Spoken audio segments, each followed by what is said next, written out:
La forêt ancienne est une cathédrale de nature vivante.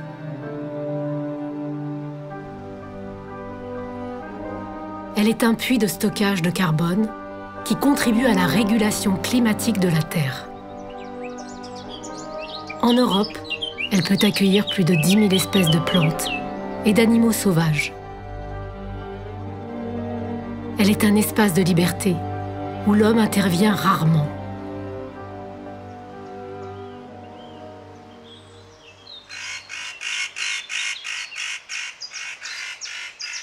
La forêt du parc naturel régional des Monts d'Ardèche couvre 2/3 de son territoire. Hêtraies, châtaigneraies, sapinières, forêts méditerranéennes ou subalpines.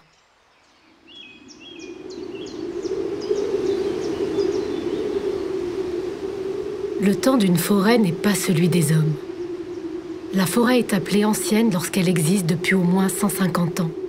Et les plus vieux arbres peuvent avoir 200-300 ans ou davantage. Lorsque les arbres arrivent à maturité, dans le dernier tiers de leur vie, la forêt trouve son équilibre naturel.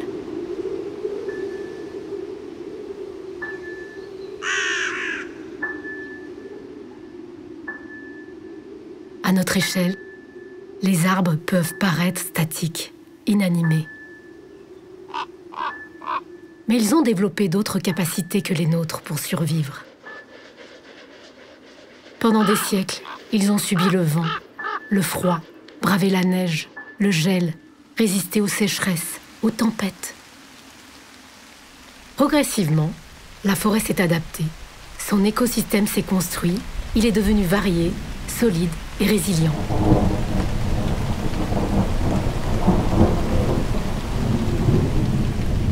Plus une forêt est ancienne, plus elle est diversifiée, et mieux elle est capable de résister aux aléas du climat. Par leurs racines et à l'aide du réseau de mycélium du sol, les arbres peuvent échanger des substances nutritives comme le CO2, le phosphore, l'azote, l'eau ou le sucre. Certains chercheurs pensent qu'ils sont capables d'échanger des informations et même de prendre soin les uns des autres. Plus les forêts sont anciennes, plus des relations se tissent entre les arbres et leurs voisins, et aussi avec d'autres espèces comme les champignons.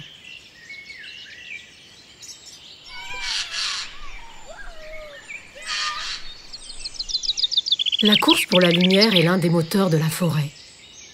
Les jeunes arbres doivent très vite monter le plus haut possible pour la capter, sans quoi ils végéteront à l'ombre des plus grands. Lorsque de vieux arbres tombent, victimes d'une tempête, ils créent des clairières naturelles où la lumière afflue brusquement. Elles sont aussitôt prises d'assaut par les jeunes plants et les arbustes comme les framboisiers. L'autre solution que choisissent de nombreuses plantes forestières, comme la scie à 2 feuilles, l'anémone sylvie ou le coucou, est de fleurir très tôt au printemps, avant que les feuilles des arbres ne leur fassent trop d'ombre.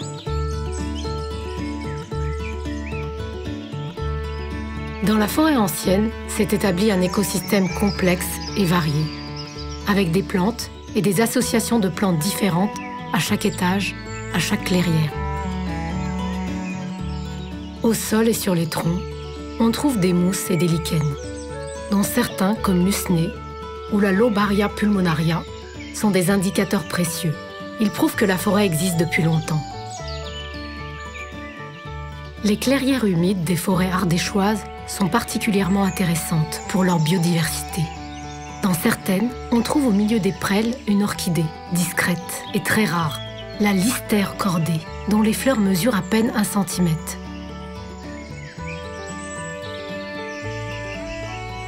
Dans d'autres, des plantes particulières forment des mégaphorbiaires, comme les pétasites blancs avec leurs grandes feuilles qui captent un maximum de lumière.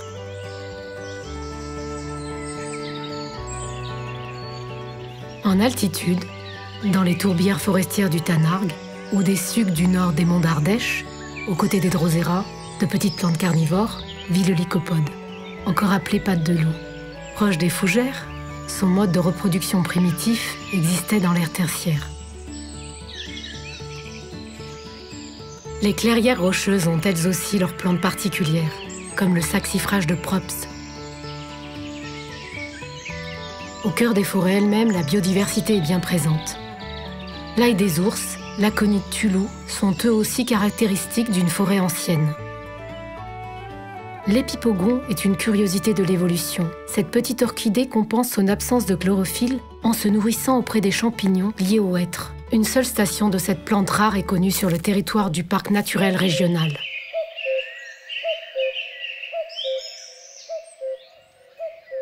La forêt s'adapte au climat, mais aussi au sol. Dans les monts d'Ardèche, la géologie est particulièrement variée, ce qui lui a valu d'être classé label Géoparc UNESCO. Le pin de Salzmann est un exemple parfait de cette adaptation. Lui seul parvient à survivre sur ces roches austères de l'Ardèche du Sud.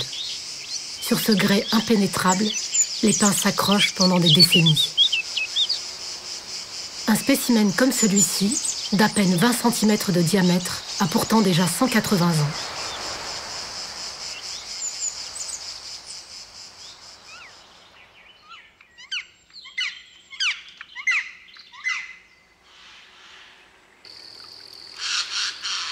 Dans une forêt ancienne, des plantes, des champignons, des animaux spécifiques apparaissent.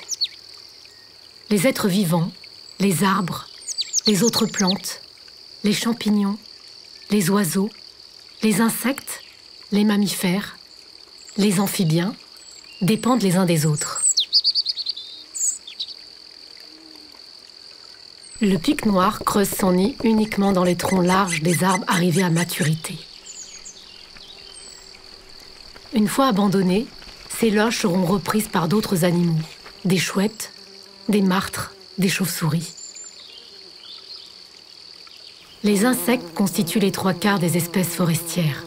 Pollinisateurs, recycleurs, prédateurs, ils sont partout, à tous les étages, sur les branches et les écorces, dans les frondaisons, sur la canopée, dans la litière ou sur le sol.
Morts sur pied ou tombés au sol, les arbres continuent à donner la vie.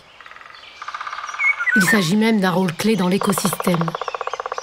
Une myriade d'organismes a pour rôle de recycler la matière organique en matière minérale.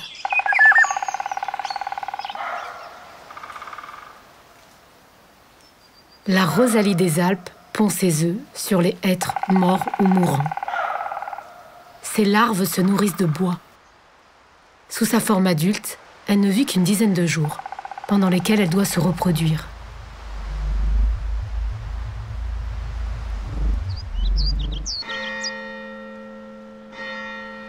La châtaigneraie est un verger, une culture faite par l'homme. Le châtaignier est l'espèce qui recouvre la plus grande surface forestière du parc et le symbole des monts d'Ardèche. Même lorsqu'elle est initiée par l'homme, la forêt peut devenir un réservoir unique de biodiversité. Le gobe-mouche noir y trouve son habitat préféré. Une vieille châtaigneraie, même abandonnée, contient beaucoup d'arbres porteurs de micro-habitats. Et parfois autant sinon plus de biodiversité que les forêts des environs. De nombreuses espèces de carabes habitent la châtaigneraie ardéchoise. Parmi elles, on trouve le carabe d'Espagne, qui est endémique du sud-est du Massif central.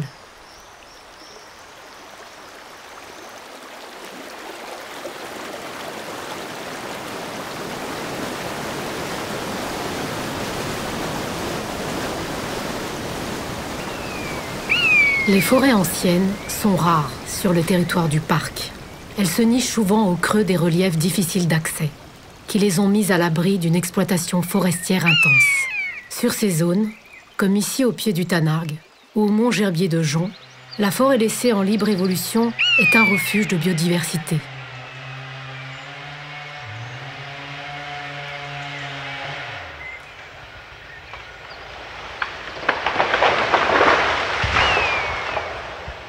Il a fallu 150 ans pour que cet arbre grandisse. Mais la conservation de la biodiversité des forêts est compatible avec une exploitation raisonnée. En laissant de vieux arbres en place, on n'interrompt pas totalement le fragile équilibre de l'écosystème forestier. Une vraie forêt, riche de flore et de faune, pourra renaître.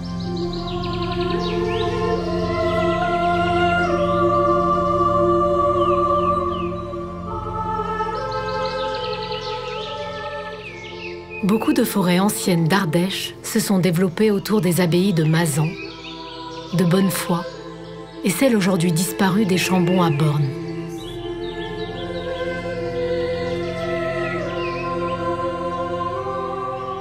Comme une abbaye, comme une cathédrale, la forêt est un monument, notre patrimoine à tous. Son existence garantit un réservoir de biodiversité remarquable pour les générations futures. Un bien vivant, précieux, que l'on trouve ici, dans le parc naturel régional des Monts d'Ardèche.